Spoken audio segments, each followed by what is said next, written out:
You keep calling it loyalty. You keep calling it love. You keep calling it patience.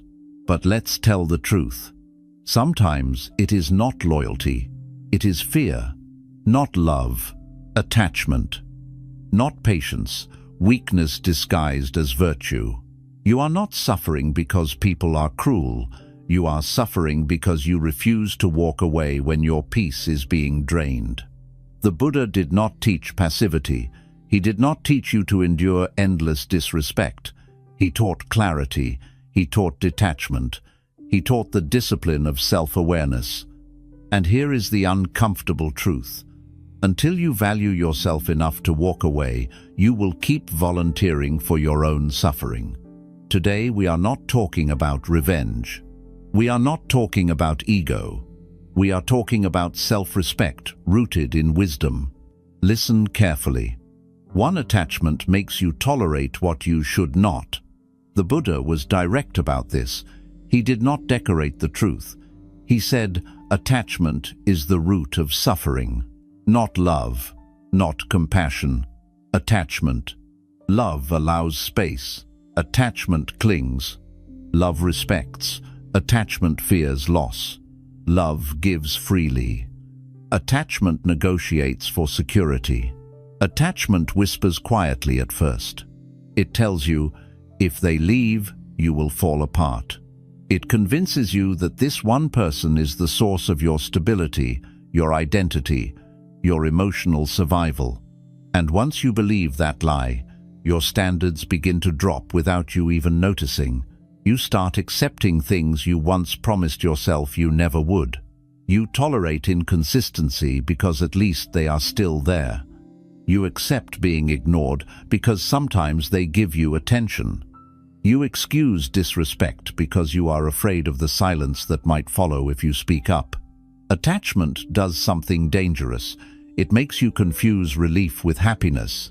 When they text back after hours of silence, you feel relief. When they apologize after hurting you, you feel relief. When they choose you after almost losing you, you feel relief. And you mistake that relief for love. But relief is not love. Relief is the nervous system calming down after fear. Attachment keeps you in a cycle of fear and relief, and you call that passion. Look closely at your own behavior. When you are deeply attached, you overanalyze everything. You reread messages, you interpret tone, you monitor their mood. You try to predict their reactions so you can adjust yourself accordingly. That is not peace. That is anxiety dressed as devotion. Why do you tolerate this? Because you are afraid of emptiness. You are afraid of waking up and not having someone to check on, afraid of eating alone, afraid of not being chosen. But emptiness is not your enemy. It is a space, and space can be used to rebuild yourself. Clinging, however, is suffocation. It suffocates your dignity. It suffocates your independence. It suffocates your clarity. When you cling, you start negotiating your values. You say things like, maybe I'm expecting too much, or maybe this is just how relationships are. You lower your expectations to match their behavior instead of raising your boundaries to protect your peace. And slowly, almost invisibly, you shrink. You speak less about what bothers you. You stop bringing up issues to avoid conflict. You silence your intuition because it threatens the attachment. This is where suffering begins. The Buddha taught that suffering arises when we try to hold on to what is impermanent. People are impermanent. Feelings are impermanent. Circumstances are impermanent. When you build your identity around something that can leave at any moment, you create constant instability inside yourself. Attachment convinces you that losing them would destroy you. But what actually destroys you is staying while abandoning yourself. Think about that carefully. Staying while abandoning yourself. Every time you ignore your own discomfort to keep someone, you are telling yourself that their presence is more valuable than your peace, and the mind absorbs that message. It begins to believe that you are not worth protecting.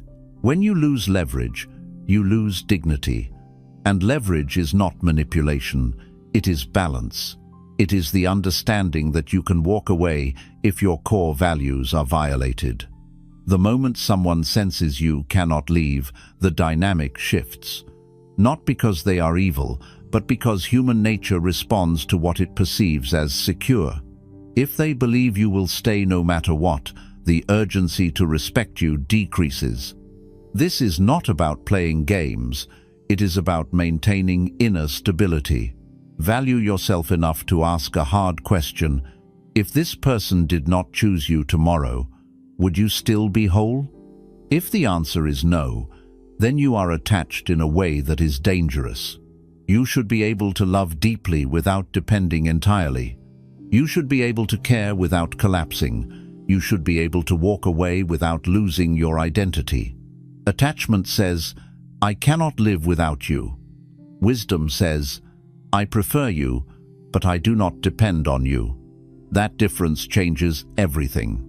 When you value yourself, you stop tolerating behavior that forces you to beg for clarity, respect, or consistency. You stop chasing someone who is unsure about you. You stop proving your worth to someone who is undecided. If staying requires you to shrink, silence yourself, or compete for basic decency, then you are not staying out of love. You are staying out of fear. And fear is unstable. Fear makes you reactive. Fear makes you insecure. Fear makes you compromise standards you once held firmly. Peace cannot grow in fear. Peace grows when you know that you can survive loss. Peace grows when your identity is not attached to someone else's approval. Peace grows when you understand that walking away from misalignment is not rejection of love, but protection of dignity. Attachment makes you tolerate what you should not, because it convinces you that losing them is worse than losing yourself. But that is the lie. Losing yourself is always worse. So value yourself enough to stand firm. Value yourself enough to endure temporary emptiness rather than permanent disrespect. Value yourself enough to remember that love should expand you, not reduce you. The moment you stop clinging, you start seeing clearly. And clarity is the beginning of freedom. True self-respect is quiet, not dramatic. Most people misunderstand what self-respect looks like. They think it is loud. They think it is confrontational. They think it requires powerful speeches, emotional declarations, or dramatic exits. It does not. Real self-respect is quiet. It does not beg. It does not threaten. It does not perform strength for an audience. It simply observes reality and responds accordingly. When you truly value yourself, you stop trying to convince people to treat you better. You stop over-explaining your boundaries. You stop arguing your worth. You watch patterns. You notice when someone repeatedly cancels plans but always has time for others. You notice when apologies come without changed behavior. You notice when effort feels one-sided. You notice when respect only appears after you pull away. And instead of reacting emotionally, you adjust your access. That is self-respect. Anger is still attachment. When you explode, when you send long messages defending yourself, when you try to win the argument, you are still invested in their validation. You still want them to understand you. You still want them to change. But self-respect does not chase understanding. It accepts information. If someone shows inconsistency, that is information. If someone shows carelessness, that is information. If someone repeatedly crosses boundaries, that is information. You do not need to dramatize it. You need to process it. Immature reactions are loud. Mature boundaries are silent. The person who lacks self-respect stays and argues for improvement. The person who values themselves quietly repositions. They respond slower. They invest less. They stop overgiving. They stop over-communicating. Not to punish, not to manipulate, but to protect. This is important.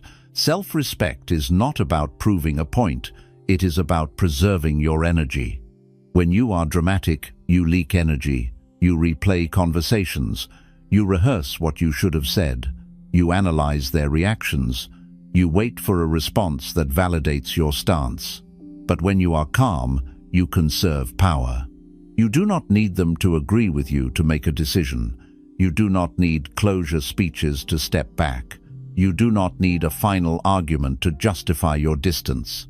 You simply decide, and that decision is internal. The Buddha taught non-attachment and right action. Right action is not impulsive, it is grounded in clarity. It comes from observing without distortion. If someone consistently disrespects you, the response is not rage. The response is recalibration. Self-respect says, I see what this is. It does not say, let me fight this. When you fight, you are still trying to control the outcome. When you detach, you accept the outcome and choose your response. There is power in that calm shift. Think about the difference between someone who shouts, if you do this again, I'm leaving, and someone who quietly leaves after the third repetition. The first person is still negotiating. The second person is done negotiating. Self-respect does not threaten consequences. It enforces them silently. And here is where most people struggle. They want the other person to feel the loss immediately. They want visible regret. They want reaction. But if your boundary depends on their reaction, it is not a boundary. It is a strategy for attention. True self-respect is independent of outcome.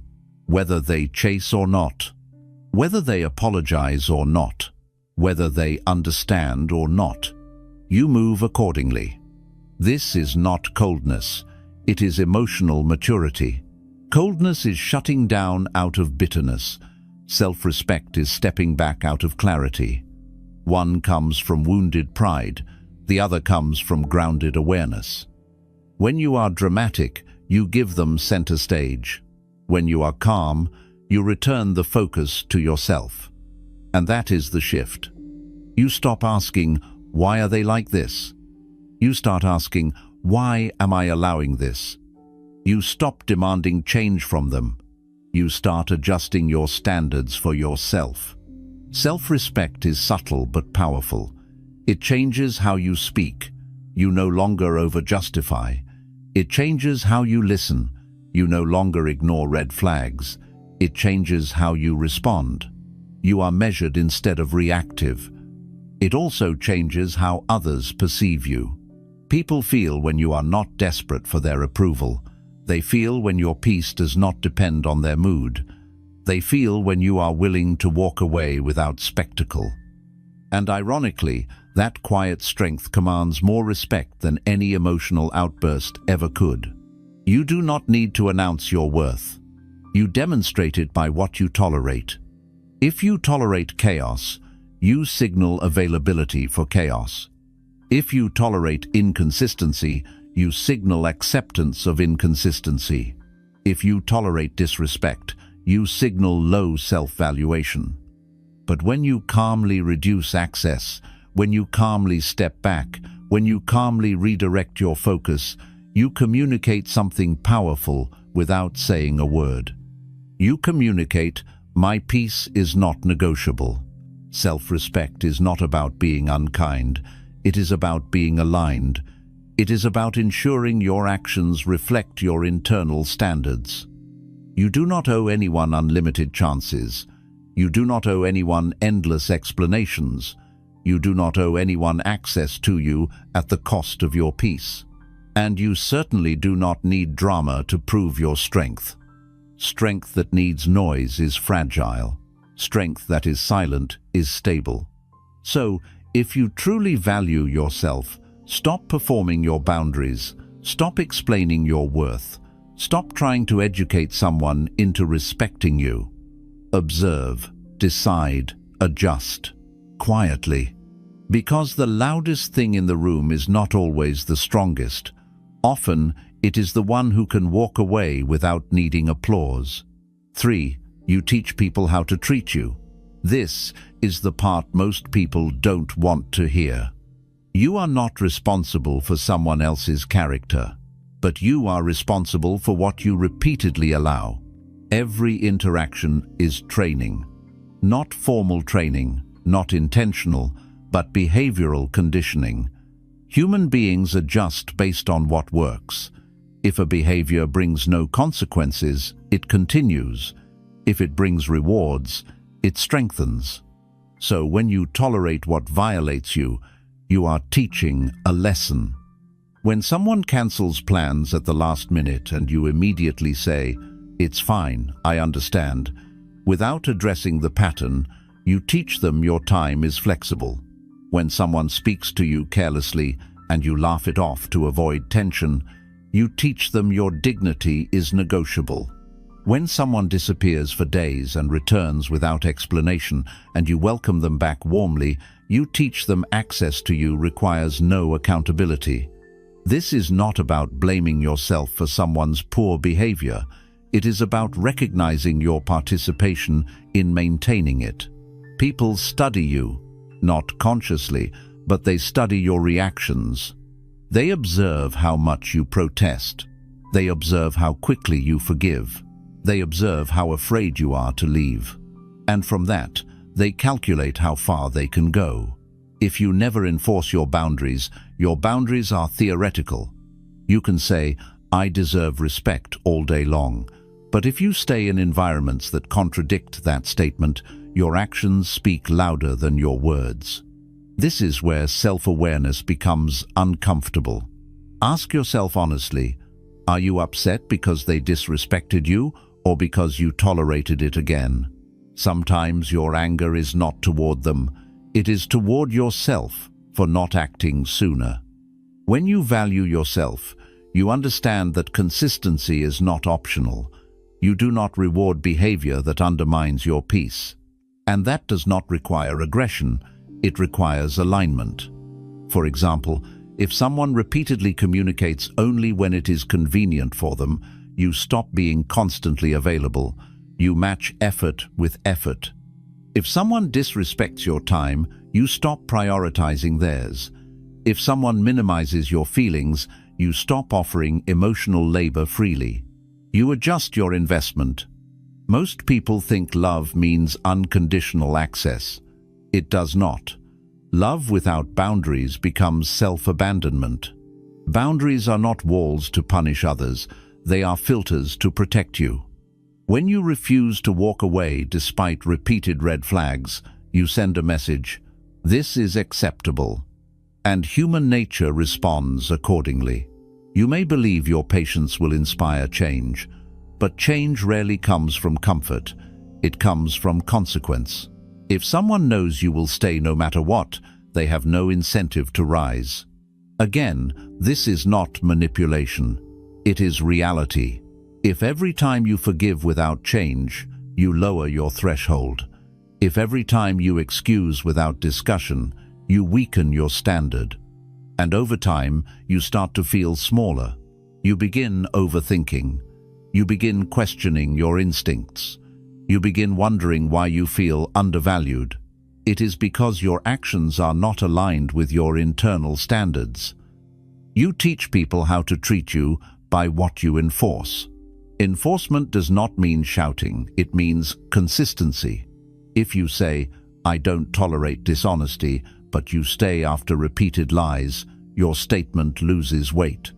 If you say, "I need consistency," but you reward inconsistency with attention, your need becomes optional. Value yourself enough to mean what you say. The Buddha spoke of right speech and right action. Right speech without right action creates internal conflict.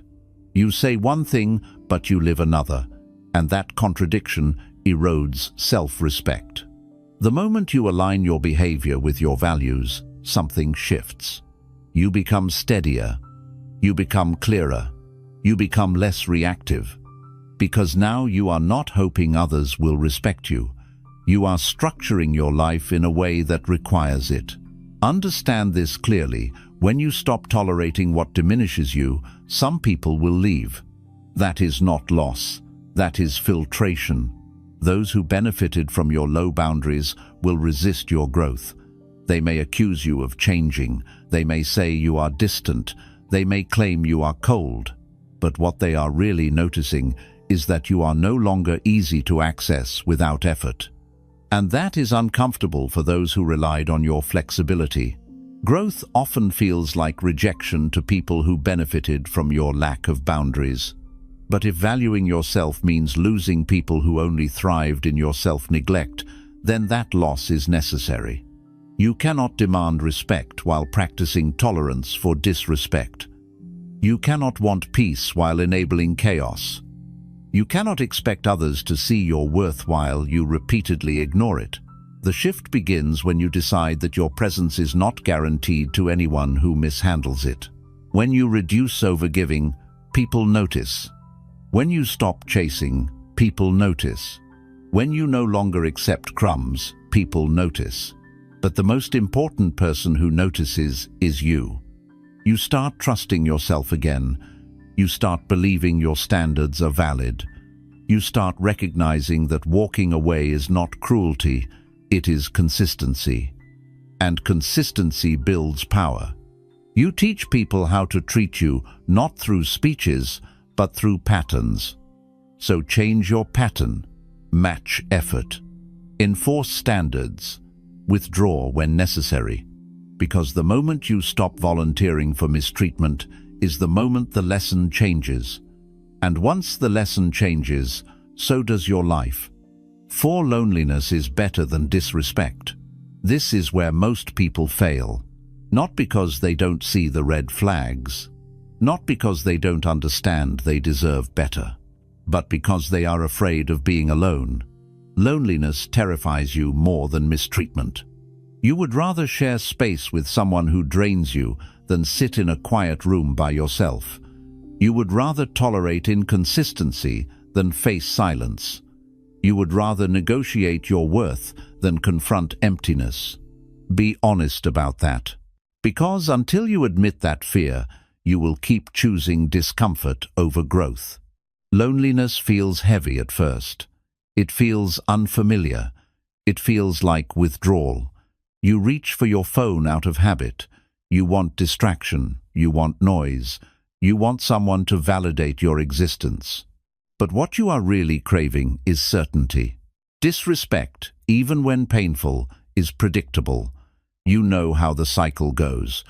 You know when they will disappear. You know when they will return. You know when the tension will rise and when it will calm down. Loneliness, however, is uncertain.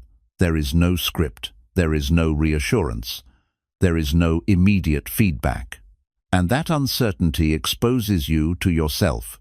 That is what you are avoiding. When you are alone, you hear your own thoughts clearly.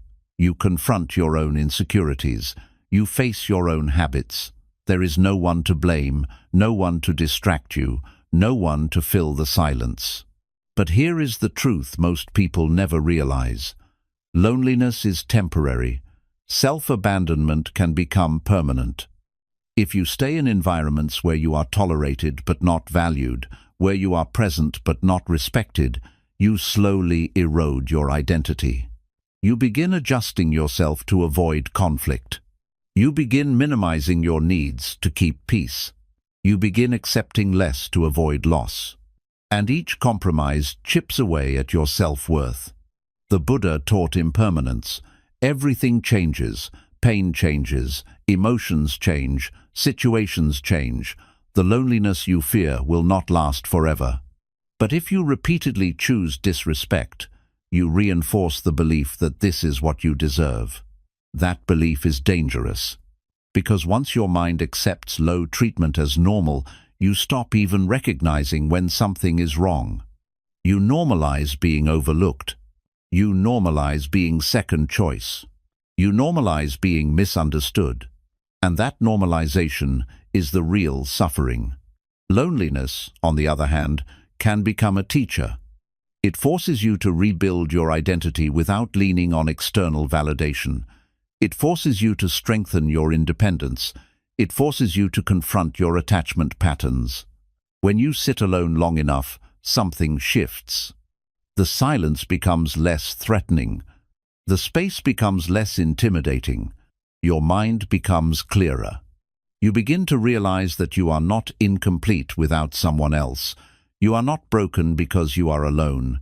You are not less valuable because no one is currently choosing you. You are simply in a phase of growth. And growth often feels like isolation before it feels like expansion.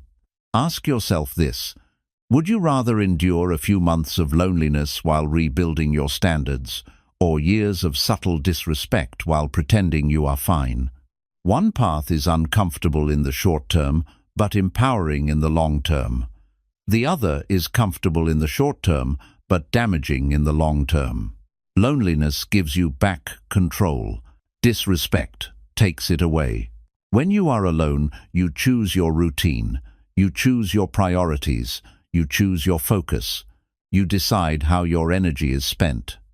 When you stay in unhealthy attachments, your mood depends on someone else's behavior. Your energy depends on their attention. Your stability depends on their consistency. That is fragile. Peace cannot exist where your emotional state is controlled by another person's unpredictability. Value yourself enough to endure solitude, because solitude strengthens you. It teaches you that your worth is not determined by who stays. It teaches you that your happiness is not dependent on who texts you. It teaches you that you can survive without constant validation. And once you truly understand that you can survive alone, your tolerance for disrespect collapses. You stop begging. You stop chasing. You stop overcompensating. Because now you know you do not need to trade your dignity for company. There is a difference between being alone and feeling abandoned. When you choose solitude to protect your peace, you are not abandoned. You are disciplined. And discipline builds strength. The person who fears loneliness stays stuck. The person who embraces it grows. Yes, there will be nights when you question your decision. Yes, there will be moments when you miss the familiarity of what you left behind. Yes, there will be times when the silence feels louder than any argument ever did. But that discomfort is purification. It is your mind detaching from dependency. And on the other side of that discomfort is clarity. You begin to attract differently. You begin to choose differently. You begin to respond differently. Because now you are not choosing out of fear of being alone. You are choosing out of alignment. And alignment is powerful. Loneliness is not the enemy. Settling is. So, if you must choose between temporary solitude and ongoing disrespect, choose solitude. Because peace in your own company is infinitely stronger than chaos in someone else's presence. And the moment you stop fearing loneliness is the moment you stop tolerating what insults your spirit. 5. Not everyone deserves access to you. You act as if access to you is automatic, as if anyone who shows interest deserves your time, as if anyone who calls deserves your attention, as if anyone who wants entry into your life should receive it without evaluation. That mindset is the reason you feel drained. You hand out access too easily. Access to your time, access to your energy, access to your emotions, access to your thoughts. And then you wonder why you feel exhausted. The truth is simple. Your life is limited, your energy is finite, your attention is valuable, but you treat it as if it is cheap. The Buddha taught mindfulness for a reason. Where your attention goes, your life goes. If you constantly invest attention in people who bring confusion, drama, or inconsistency, your internal state becomes unstable. Attention is power, and you are giving that power away without discernment. Not everyone who enters your life is meant to stay. Not everyone who shows interest deserves intimacy. Not everyone who asks for your time deserves priority. But when you lack self-value, you confuse inclusion with kindness. You think saying no is rude. You think limiting access is harsh. You think distancing yourself is selfish. It is not. It is intelligent. If someone constantly drains your energy with negativity, do you continue giving them unlimited access? If someone repeatedly disrespects your boundaries, do you keep opening the door? If someone only appears when it benefits them, do you continue making yourself available? If you do, you are not practicing compassion, you are practicing self-neglect. There is a difference. Compassion does not require self-sacrifice. Wisdom does not require unlimited tolerance. Detachment does not mean you hate someone, it means you understand alignment. Access should be earned through consistency, respect, and reciprocity. If someone consistently shows effort, they deserve presence. If someone consistently shows care, they deserve trust. If someone consistently respects your time, they deserve your availability. Consistency qualifies access. Inconsistency disqualifies it. But most people reverse this. They give full access first, then slowly realize the person does not deserve it, and by then they are emotionally invested. When you value yourself, you slow down. You observe. You evaluate. You measure actions against words. You do not rush intimacy. You do not rush trust. You do not rush commitment. Because you understand something powerful, access to you is a privilege. You are not arrogant for thinking that. You are aware. You have dreams. You have goals. You have limited time on this planet. Every hour spent managing chaos is an hour stolen from your growth. Every unnecessary argument drains mental clarity. Every toxic interaction lowers your vibration. Every manipulative dynamic steals focus. And you keep allowing it because you fear being perceived as distant.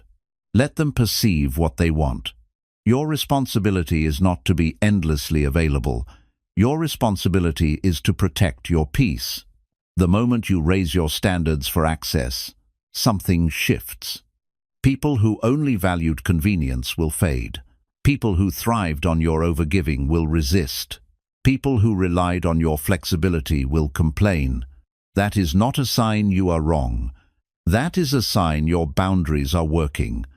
When you stop over-explaining your absence, when you stop justifying your distance, when you stop responding instantly to everything, you reclaim control of your life. Silence becomes a filter. If someone cannot respect your space, they reveal their entitlement. If someone cannot handle your boundaries, they reveal their dependence on your availability. Access is not just about presence, it is about influence.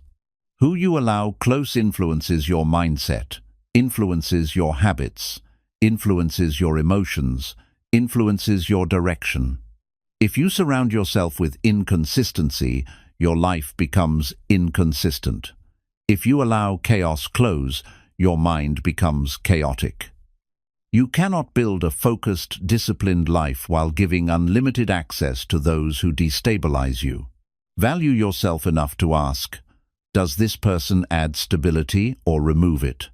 Do they contribute clarity or confusion? Do they respect my boundaries or test them? If the pattern is negative, adjust accordingly. Not angrily, not dramatically. Just intentionally. Reduce communication. Reduce emotional investment. Reduce availability. This is not about punishment. It is about prioritization. When you focus on yourself, your energy becomes structured. You become selective with conversations. You become intentional with time. You stop entertaining dynamics that derail your growth.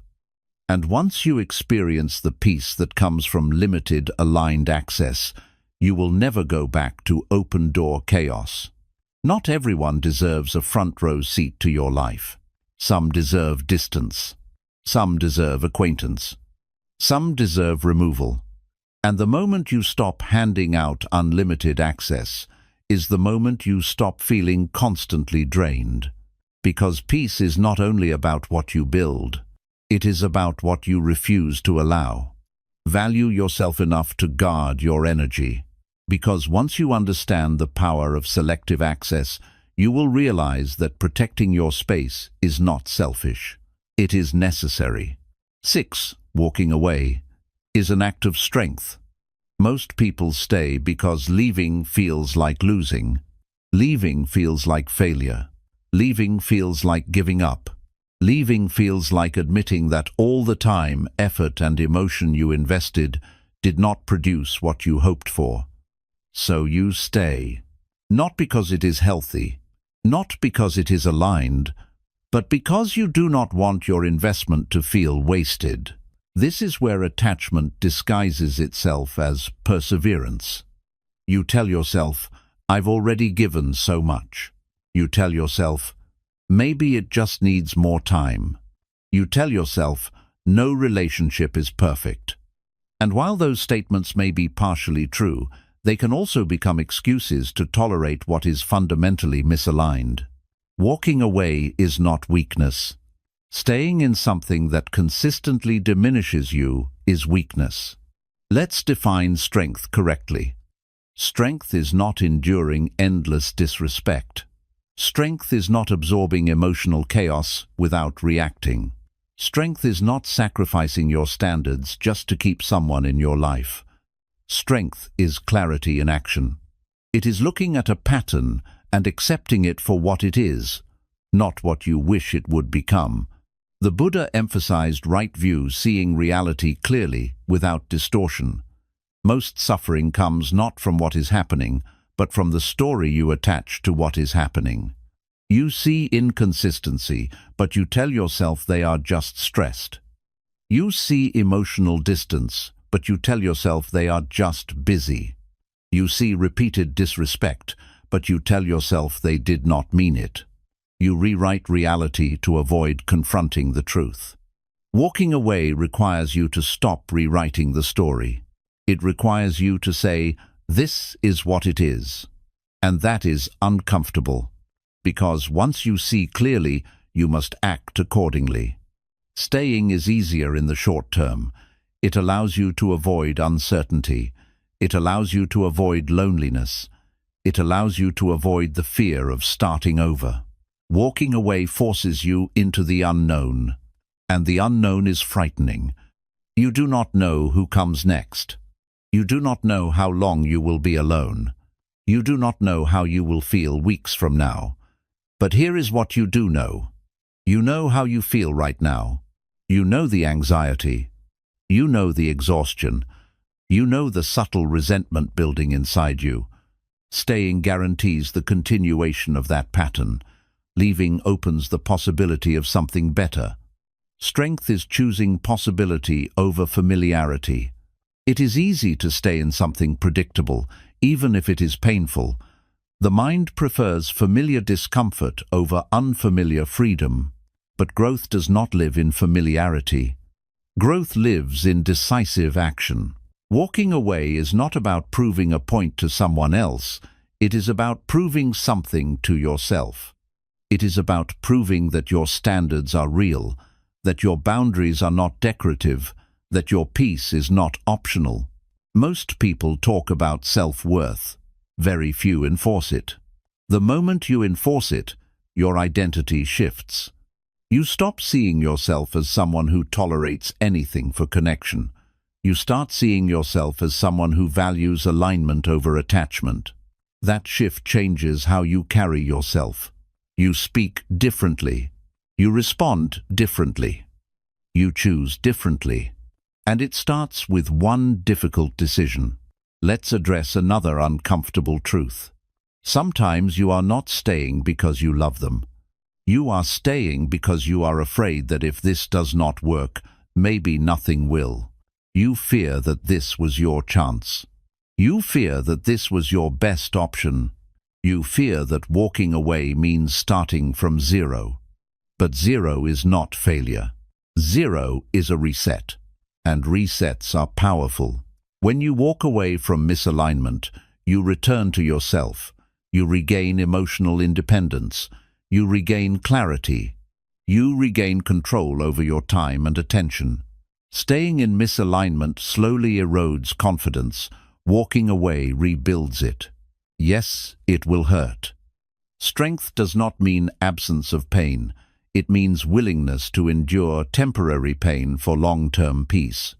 The pain of leaving is sharp but short. The pain of staying in something unhealthy is dull but constant.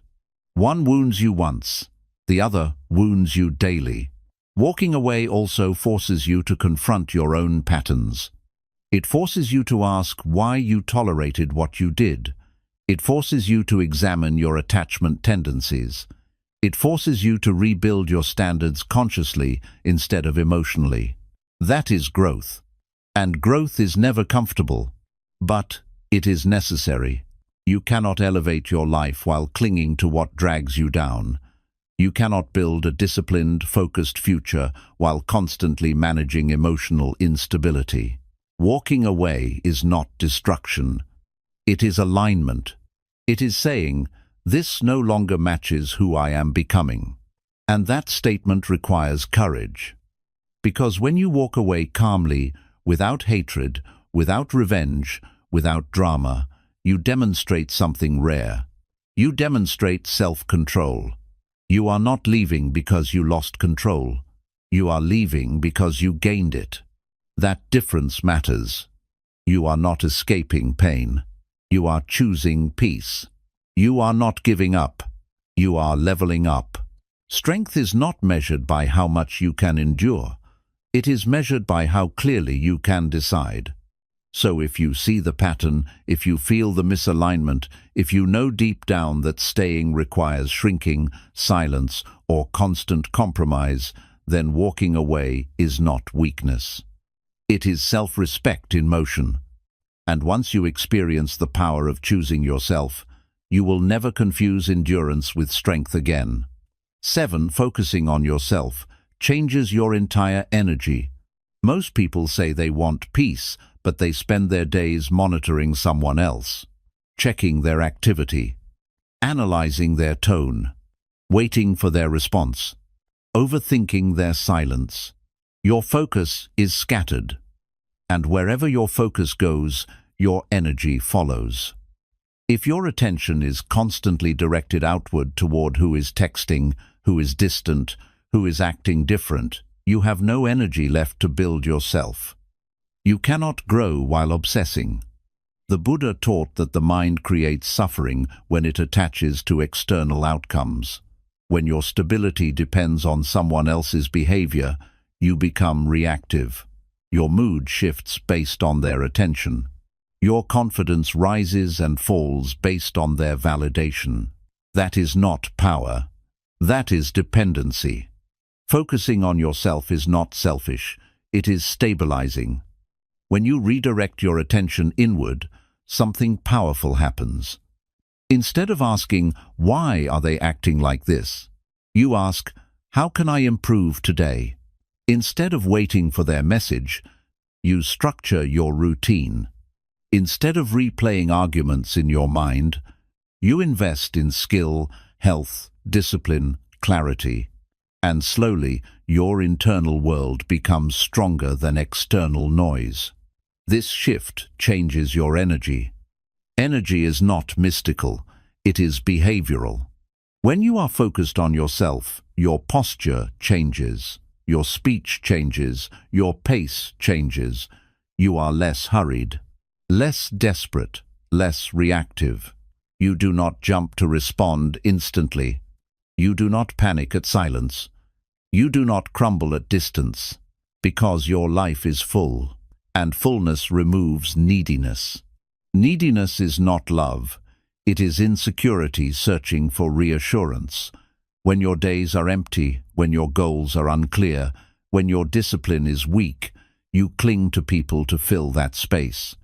But when your schedule is structured, when your mind is engaged, when your body is trained, when your purpose is clear, attachment weakens naturally. You no longer chase. You no longer overinvest. You no longer beg for consistency, because you are consistent with yourself. This is the hidden truth. When you focus on yourself, You raise your standards without saying a word. You become less available for chaos because you are busy building. You become less tolerant of drama because it interrupts your progress. You become less impressed by surface attention because you are building depth within yourself. And people feel that. Not because you are trying to impress them, but because stability is attractive. When someone senses that your happiness does not depend on them, they respect you differently. When someone realizes you are not waiting around for crumbs, they see you differently. But this is not about making them notice. If you focus on yourself to trigger their reaction, you are still attached. The shift must be genuine. You focus on yourself because your future requires it. You focus on yourself because your potential demands it. You focus on yourself because your peace is valuable. There is a difference between distraction and focus. Distraction is trying to forget someone. Focus is trying to improve yourself. Distraction is temporary. Focus is transformative. When you commit to growth, your daily habits change. You wake up with intention. You move your body. You train your mind.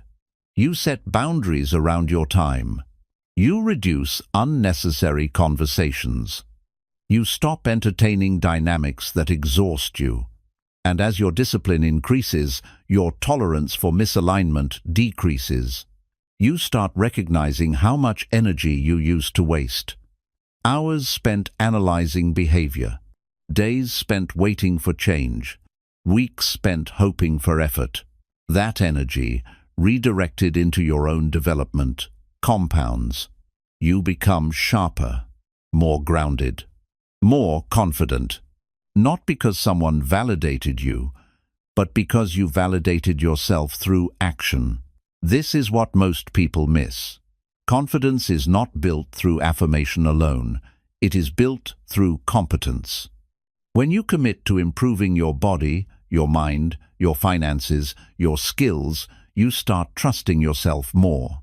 And that trust eliminates desperation.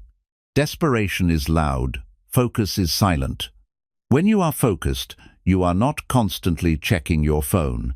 You are not constantly seeking reassurance. You are not constantly scanning for approval. You are immersed in growth. And growth is magnetic. But again, this is not about attracting others. It is about attracting alignment. When you raise your own level, only those who resonate with that level remain. Some people will drift away. That is natural. You are no longer operating at the frequency of chaos. You are no longer entertaining instability. You are no longer feeding on emotional turbulence. You are building. And builders do not have time for constant drama. Focusing on yourself also forces you to confront uncomfortable truths about your past behavior. You begin to see where you overgave, where you ignored red flags, where you abandoned your own standards. That awareness sharpens you. You stop blaming. You start refining. The Buddha emphasized mastery over the mind. If you cannot control where your attention goes, you cannot control your life. Attention is your most valuable currency.